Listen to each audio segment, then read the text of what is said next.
Good morning, or depending on when you're listening to this, good afternoon, good evening, or good night. My name's Ross, and I was always told I had a voice for radio, so I made a podcast, and you're listening to PTCG Radio, the podcast all about the Pokemon TCG. Now, before we start proper, I'd like to give a few thanks this week to sixprizes.com and Adam Capriola, Tom Hall and dotdeck.co.uk, Dan Middleton of the Pokemon Dan YouTube channel, and all my friends on Facebook for giving me some shout-outs this week about the podcast. It's gone out on Facebook and Twitter through various channels, and so far we're doing pretty well. It's seen over 100 listens on my SoundCloud site, and Pokemon Dan very kindly popped it up on his YouTube page, where it's seen over 400 listens so far. So we've seen a total there of 500 listens, which for the first week was quite a bit more than I was expecting. So cheers to everyone that's helped me get it out there, and cheers to everyone that's been listening. Hopefully within the next week we're going to get a bit more promotion done through the various websites, as well as getting it up on iTunes, so that those of you who are addicted to that can join in. Now, what we're going to do this week is the same as we've done every week, or we will do every week. We're going to start off with the news, we're going to talk about the main topics, and then I'm going to go through some things I've seen on the forums or some questions that people have asked me. So starting off with the news. First thing I wanted to address this week is Ace Trainers. These are a new kind of card that are coming out in Japan's latest set. Now, to reiterate, we're not going to see that until probably February, when we will already have had our city championships. And the way these Ace Trainers are going to work, you're only going to be allowed one in your deck. Now, currently they're looking pretty good. They work for Black Kyurem and White Kyurem, one giving one of them 50 more damage for each attack, and one giving the other one 300 HP. Now, that sounds pretty good, but at the minute, Black Kyurem and White Kyurem aren't looking particularly good cards. Now, there is no junk arm, so this one per deck rule does look far more balanced than it would be in this current format. Now, Sableye can get these back, but remember that Sableye uses an attack, and if you've got a half-decent attacker, Sableye is then going to get killed. So Sableye's not making these broken. At the moment, these Ace Trainer cards don't really look like anything to worry about. They're not that amazing. Not only are they not that amazing, but by the time they come out, we're going to have a trainer called Tool Scrapper.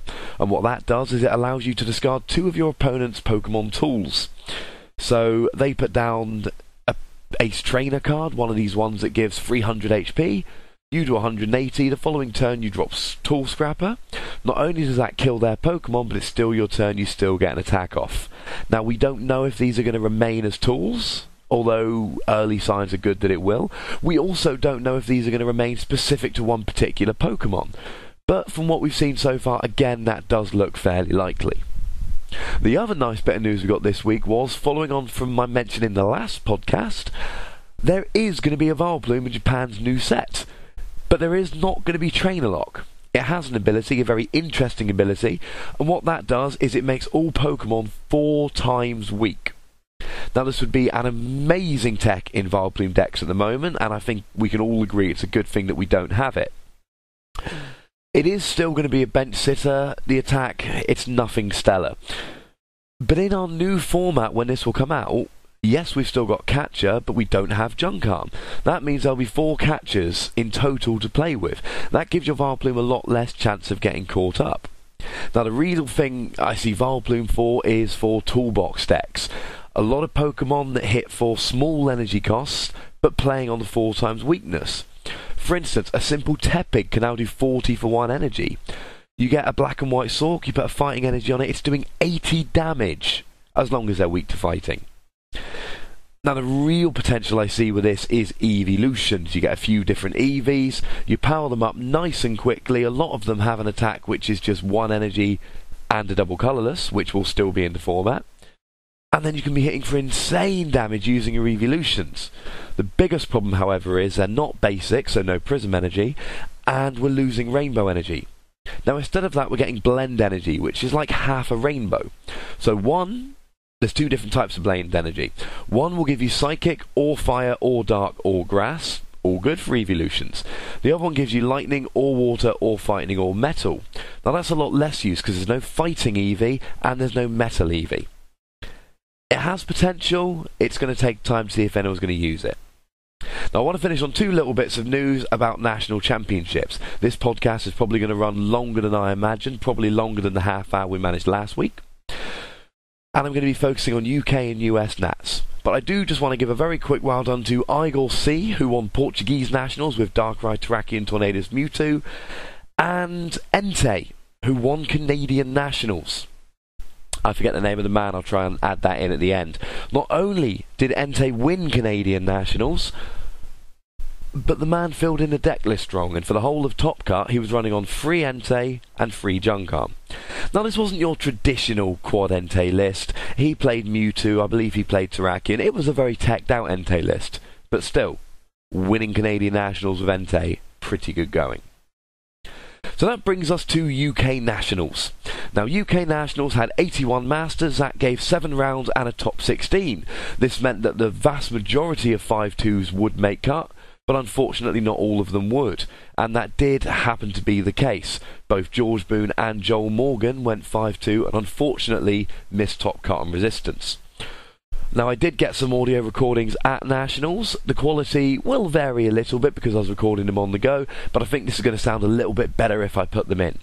So what I've got for you first of all is just a couple little interviews with players that I recorded near the beginning of Nationals. Take a listen. I haven't got Tom Hall, you won round 1. How do you feel? I feel great, Ross. I feel great. Are you going to tell us what you're playing? No, I'm not. No, I am. I'm playing CMT today. Actually, it's a completely untested list. I haven't played a single practice game with it. Didn't that happen at the ECC, though? And then what happened at the ECC? Yeah, I guess I got top 8, but, you know, I'm not going to hold out for that again. I just hope that I do all right today. I just need to get some championship points. Cheers for the soundbite, Tom. Right, I'm here with Brad. He's a senior. He's seen quite a lot of success this year. He's won a few tournaments, facing a few others. You won your first round. How'd it go? It was easy. He played Darkrai Tornadus.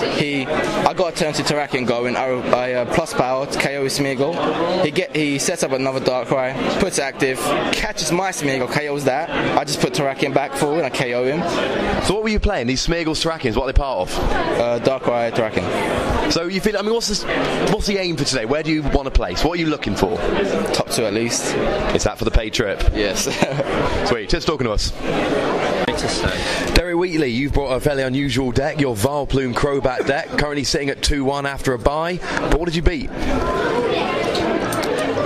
Well, I lost to one deck. The second deck I got a bye, but the deck that I mainly beat was a Terrakion Tornadus deck. So what are you looking to play? What matchups would you be like, yeah, I can do that? Ground decks preferably, because I got the resistance, and most of them, like Terrakion and Groudon EX, have high retreats, so the poison can last a lot.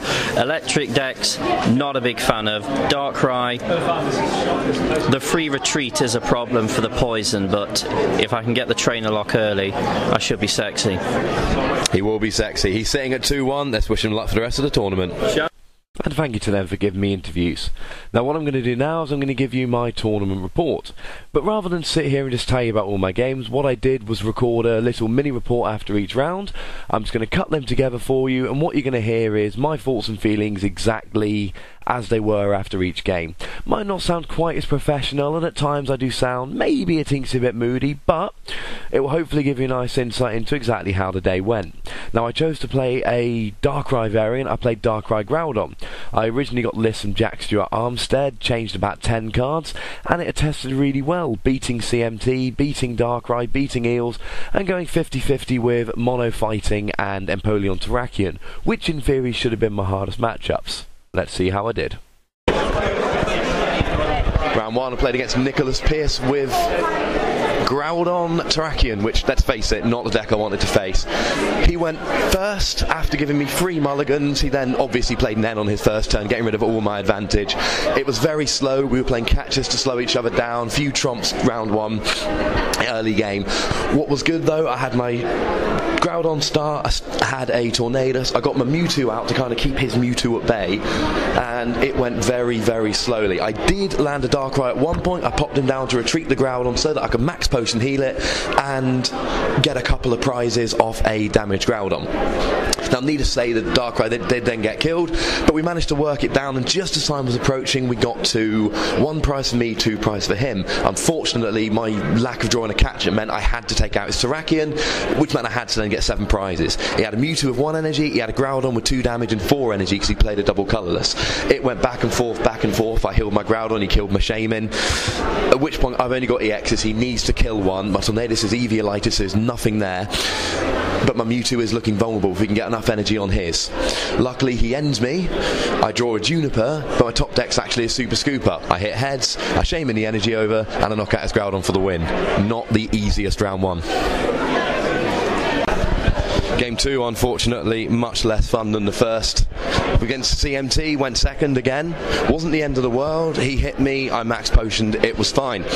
On my turn, I started Groudon, and I didn't have an energy. So I Junipered a half-decent hand, and I still didn't have an energy. Missed an energy slightly later on in the game, which led to another turn of not attacking, which really hurt me. But the biggest thing was that my second Shaman was prized, and all 5 of my Super Scoop-Ups came up tails. So whereas I should have been moving energy around and healing, scooping up damaged Pokemon, etc., I basically had to either let him kill my X's or max potion away all of my energy, and it doesn't take a genius to figure out that that was not a sustainable plan. So unfortunately sitting at 1-1, but you never know, things could be on the up. Round 3, played against Adam Hawkins, and again I'm afraid it was not a particularly good game. You see, this morning I took out Lost Remover for Espeon because of worries about Vanillux. Round 3, Kling Klang, that deck which completely revolves around having special energy out.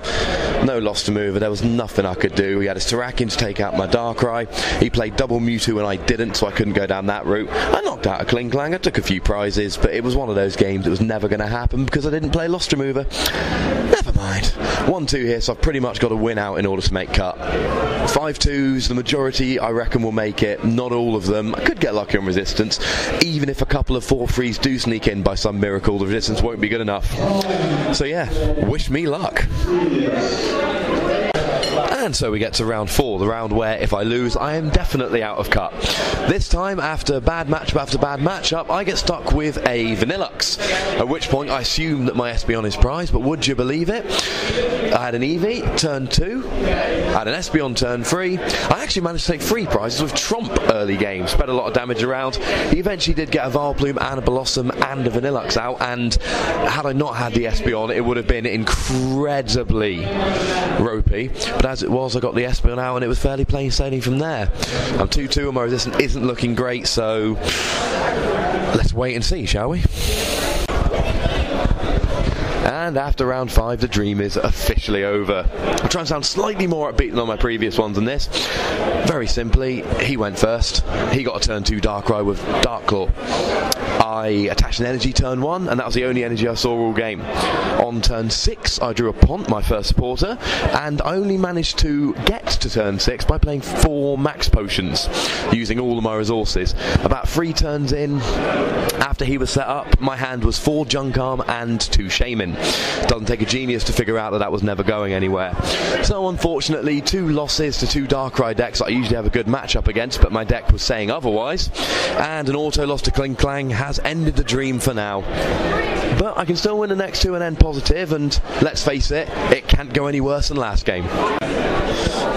And then we got to round 6, where I played my good friend Derek Wheatley with his Vileplume Crobat. There should be a little clip from him in the podcast here. Very enjoyable game. Both started quite slow, but I got the first couple prizes, as you might expect. After that, I managed to get an Espeon out. He did capture it and hit it before we got the lock on, then skill dived it, but I managed to super scoop it before we got the Vileplume out. He then almost killed it again, but he was forced to play a Seeker to heal one of his Pokemon, at which case I was able to heal it again and get it out for a 3rd time. So the Espeon stayed out pretty much all game, and unfortunately he could just never get enough damage on it to knock it out. From there, I swept and won. And so we reached the last game against a lovely man called Al, and a bit of a to-do about halfway through the game, 4 or 5 turns in. I'd thought he played 2 supporters in 1 turn, he thought he hadn't. Luckily, he got to play that second supporter, and we did get to play a very, very good game, which managed to edge in the end just in time by knocking out a Darkrai, putting himself 4 prizes ahead when he only had 1 turn left and couldn't possibly take 4 prizes that he needed to win. So all in all, finished 4-3, not too bad I suppose. Still avoided a negative record at Nats, but I'm not going to lie, I was hoping to top cut. Hopefully, following this, we're going to have a few interviews with people who did. So unfortunately, not the best nationals, but certainly it wasn't a complete disaster. I managed to break even, I managed to go 4-3, I was only 1 win off cut, and at the end of the day, my 3 losses were to an auto loss, and to 2 decks that usually I have a very good matchup against. My deck just failed. So I think it's time to look at the top 16 decks, and what we saw were 2 Zekiel's decks, 2 Hammer Time decks, an Empoleon Terrakion, a Meganium Vileplume, a Vanillux, a Donphan, a Kumis dot deck, Vileplume Mismagius, 2 CMT, a Mewtwo Terrakion, and as well as the 2 Hammer Time decks, we had 4 other Darkrai decks. 1 Darkrai Terrakion, 1 Darkrai Groudon, 1 Darkrai Mewtwo Tornadus, and 1 Darkrai Mewtwo Terrakion. So we had a very good mix of decks there, which I think is really healthy for the game. It was dominated by Darkrai decks, with seeing 6 out of the 16, but when you've got things like Vanillux and Donphan cutting alongside them, I think that's got to show a healthy metagame. What I'm going to do now is include just a couple little interviews from some of the people who made top 16, interviewed just after they made top 16, and also a little interview with George Boone, who unfortunately just missed out, although he went 5-2 and essentially did well enough to get into top cut. Here with Tommy Roberts, he's gone 5-2 with Empoleon Terrakion of all things, and he had a bye first round like a lucky so-and-so, so he's blatantly in cut. Tommy, how do you feel? I don't know if I'm in cut. You got a bye, Tommy, you're blatantly in cut. What don't you want to face in cut? I don't know. Vileplume maybe? No, probably not Vileplume. Maybe Johnny. I don't like Johnny's deck. Kling. Well, the good news is, obviously, starting on 72 championship points and being about 5 behind the number 1, you're blatantly going to go back to world number 1 after this. Does that make you a happy boy? Back in my rightful position, so... Well said. So how deep do you think you can go into cut? Can Empoleon Terrakion actually do the whole thing? I'm going to win. So Jack, you're better known as Baby Mario to all them internet folks. You've just made top 16. What'd you do it with? I did it with Groudon Darkrai, the sort of a deck I made a while ago and had the idea, and it worked out quite well. How did you find the Swiss? Was it particularly good? Did you get in easily, or was it quite a struggle? Swiss was difficult. Like, I played a lot of people that I weren't expecting to do well, and I thought my resistance was going to be terrible. And the decks were just weird. There were so many mono fighting decks that completely just wrecked me entirely, so it was difficult. Good luck in top 16. Do you know who you're playing? I'm playing Faris Sakum, and we played in the semi-final in seniors, and I luck sacked to beat him to win, and I won that tournament in the end. So he'll probably be out for revenge. Can we say what deck he's playing, or is it still a secret? It's a secret. He'll probably change a few cards around, try and cheat me out somehow. I don't know. Well, good luck to you, sir. So, Johnny Hall, your first nationals, you've ended up 6-1 and you've comfortably made it into top 16. Will you share what you're playing? Meganium, Plume, kind of top cut nationals, but I changed it for my preference. More consistency. Very good. And what were your Swiss rounds like? Did you get through nicely, or was it a bit of a struggle? First round was like Darkrai Tornadus, and that I just thought, here we go. The deck I turned down, and I just got set up quite quickly. I got out Terrakion, grounded, just set up Plume and just comfortably won. Turn 2 Plume is always devastating to a deck that relies on trainers. No, I can buy that. And have you seen who you're playing in top 16? You've had a quick scout? I found out it's Russell Moore. He's got apparently Hammer Time, so I'm like, if you don't run Terrakion, it's quite an easier matchup for me, but if he uses Terrakion, things get a bit more interesting. So you're fairly confident about top 8. How far do you think you can go realistically? Well, to be honest, I'm not even confident about top 8. I don't want to jinx myself for starters. We've got to be honest here, ain't we? Touché, sir. Well, good luck. Okay, so Ollie Barnett, you made top 16. How'd you do it?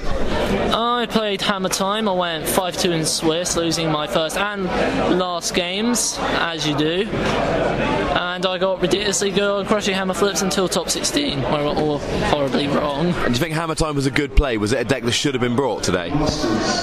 Yes. Honestly, honestly, at the start, I thought, oh no, there's a lot of Valplume decks, but I didn't even play one in Swiss. I played like 3 auto wins, and yeah, everything just worked out.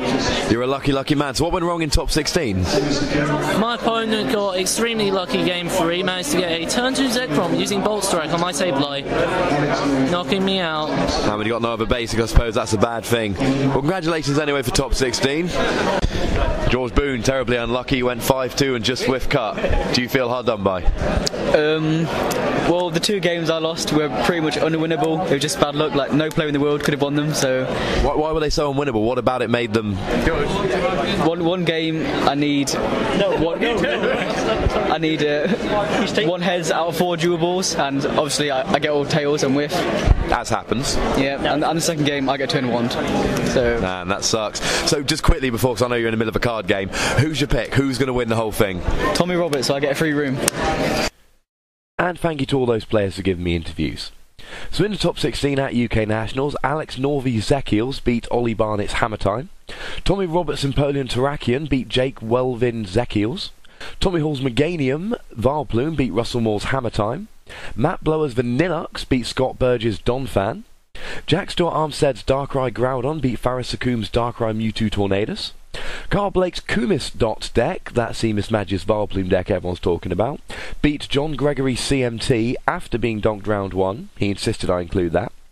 Freddie Khan's Darkrai Terrakion Mewtwo beat Sam McLuey's Mewtwo Terrakion, and Sammy Sakum's CMT beat Charles Barton's Darkrai Terrakion.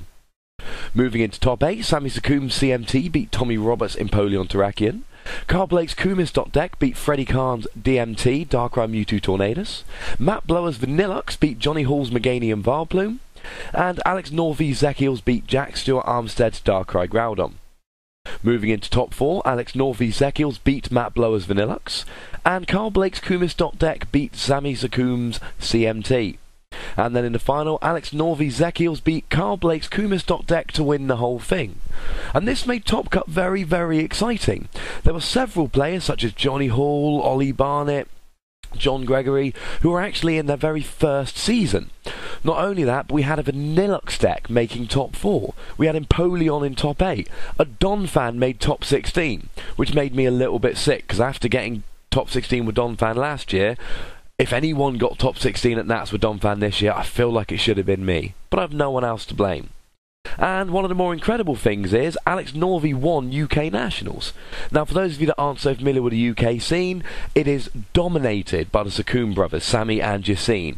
And I believe one of them has won it every year since about 2004. This year, Alex Norvey, a player from Exeter who doesn't travel to a huge amount of tournaments, came away from the win.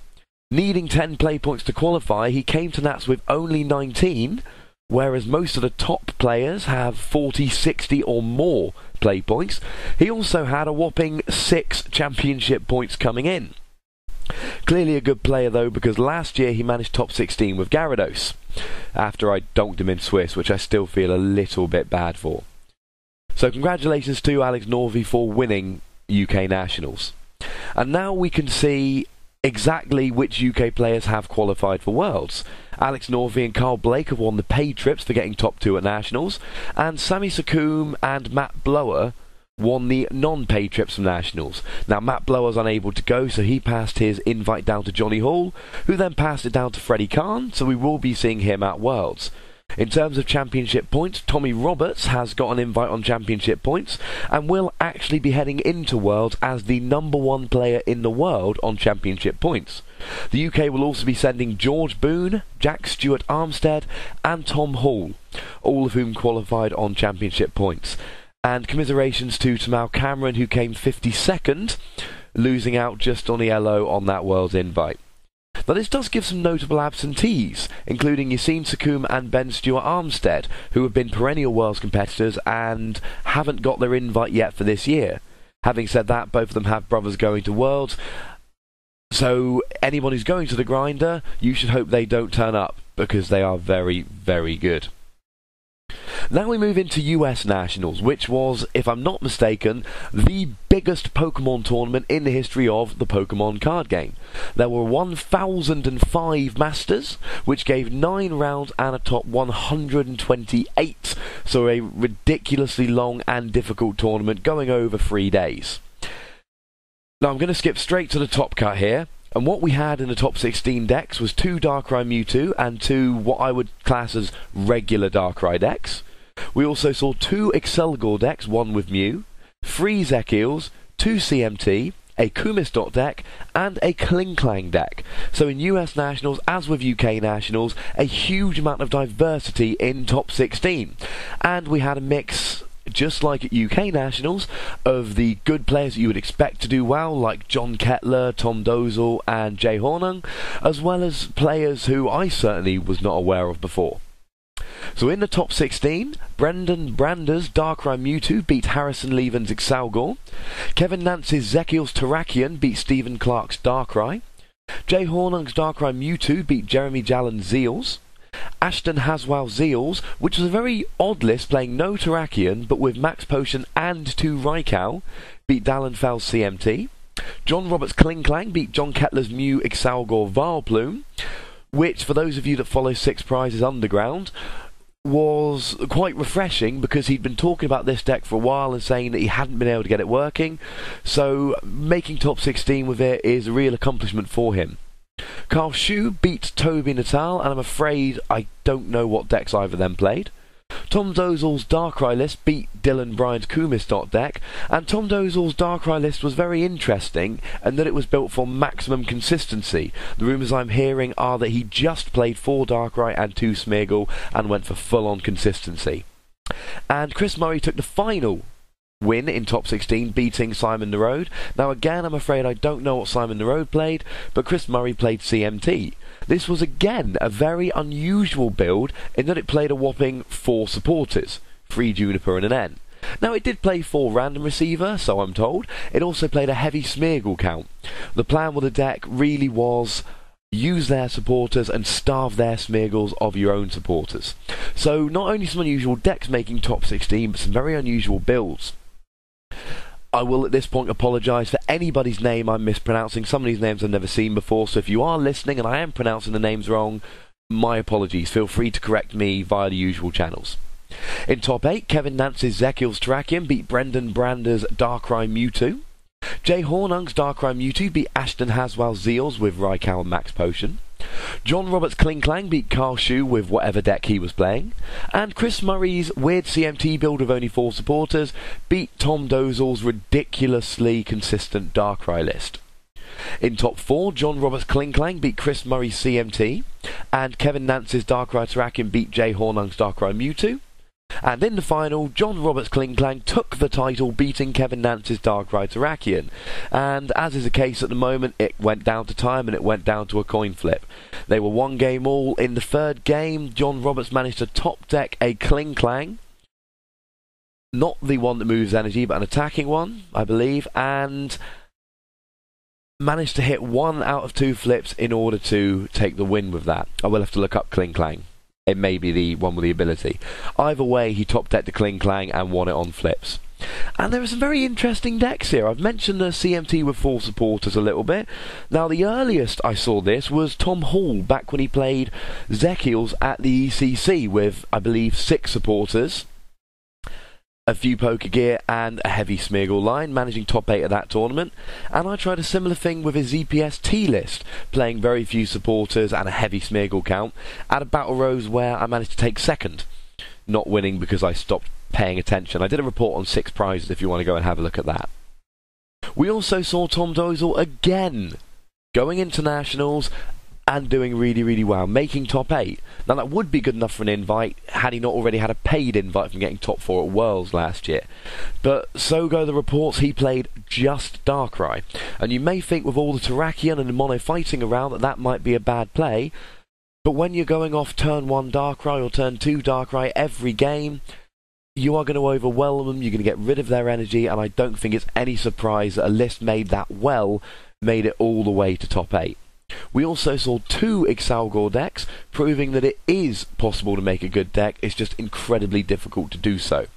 And I'm still very interested in that Zeals list that played no Terrakion, but did play Max Potion and Raikou. Obviously it gave it a very strong Vileplume matchup, with the Raikou to snipe any of their bench Pokemon. And with Max Potion as well, as long as it's consistent, and let's face it, with how far it got, it must have been consistent, it's going to be hard to take that deck down. Now, it was also a very, very open Nationals. What we saw was people from the top cut who were expected to do well. None of those boys actually managed to make it into top cut, although a lot of them have already qualified for Worlds, and you better believe there's a good chance they're going to do well. Karl Sukovic, who was widely tipped to be the national champion, also missed cut, having started with 2 buys from winning a regionals, but with the amount of championship points he's gotten this year and the amount of tournaments he's won, he will be there in Hawaii, and again, I think we can count this down to nothing more than a very unpredictable tournament with unpredictable decks, and a lot of players who weren't expected to do well, doing well. The other thing I think is worth mentioning is Kling Klang, which not only was John Roberts a fairly unknown player, now he may be known to some of you, I've personally never heard of him, and I'm fairly addicted to this card game, hence the podcast, but he won it with Kling Klang. Now, I can't go into too much detail here, because this is going to run into quite a long podcast as it is, but basically, Kling Klang's one of those decks that where it sets up, it wins. The theory is you've got Kling Klang to move around all your energies, and you've got Darkrai to retreat for free. The deck principally runs around Prism and Rainbow Energy, which count as a metal energy, so they can be moved around by Kling Klang, and they also count as a dark energy, giving anything in your deck free retreat when you've got Darkrai out. And what happens is you put a load of EXs in and you hit for weakness. And unless they can one-hit your X's, you win. Because if they don't one-hit your EXs, you move the energy off with Kling Klang, you play a Max Potion, then you move the energy back on, and you keep going. It is one of those decks which can be stopped setting up, but once it's set up, it's almost impossible to beat unless you can one-hit KO a couple of EXs. It is a deck, however, because it runs on Prism and Rainbow Energy, it is incredibly susceptible to Lost Remover, and it would be interesting to see how many of his opponents actually played Lost Remover, because certainly I played one of these Kling Klang decks at Nationals, and I'd taken out my Lost Remover for Espeon, and as soon as he got set up, although I was a couple prizes ahead, I knew I couldn't win. If I had been playing my 2 Lost Remover along with my 4 Junkarm, however, I really would have fancied my chances in that matchup. I'm going to go a little bit more in detail about this deck in the next podcast. Now, we are running here at about 25 minutes already, so I'm not going to go into a huge amount of detail on questions I've gotten from the forum.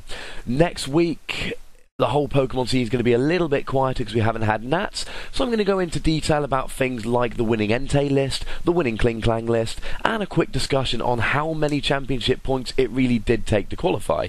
With all the Nationals over now, we do have those results of exactly how many championship points you needed, and I'll be going through exactly what you needed for them. If you want to send me any questions for the forum, or for me to answer, then please email ptcgradio@hotmail.co.uk. I'm a lonely man, I got 2 emails last week, I'd like more this week please. Or if you're listening to this on YouTube, just whack a comment down there in the box. I'll be addressing a lot of these next week. There is, however, one thing I do want to talk about very quickly, and that is I want to start a phone-in of sorts. Now, because I record this on the evening by myself, it's not going to be an actual factual phone-in, but I want you to send me in stories, and the theme I'm going to start with is your most memorable matchup. You can send me details of your most memorable matchup at PTCG Radio at hotmail.co.uk. You can tweet me at TheWossy, TheWossy at TheWossy, or you can leave a comment in the YouTube comment section if you're listening on YouTube. And I've got 3 examples to share before I go. Personally, my most memorable match was round 3 at Nationals last year when I played Tom Hall. Now, at the time, nobody really knew who I was, and Tom Hall was a perennial Worlds competitor. He was playing Sableye with Luxray, and I was playing Speed Donphan. And the game was going back and forth. I'd taken a lead, and he brought out a Honchkrow, and one-hit KO my expert-belted Donphan. And it was going downhill. At which point, I used a Crobat G to Flash Bite his Honchkrow.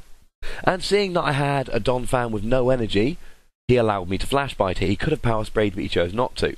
I then managed to use a Ruins of Alph, and an Expert Bout, and an Energy to actually knock out his Honchkrow, and I took the win from there. It was very memorable because I beat a player who I was somewhat in awe of at the time because of his reputation preceding him.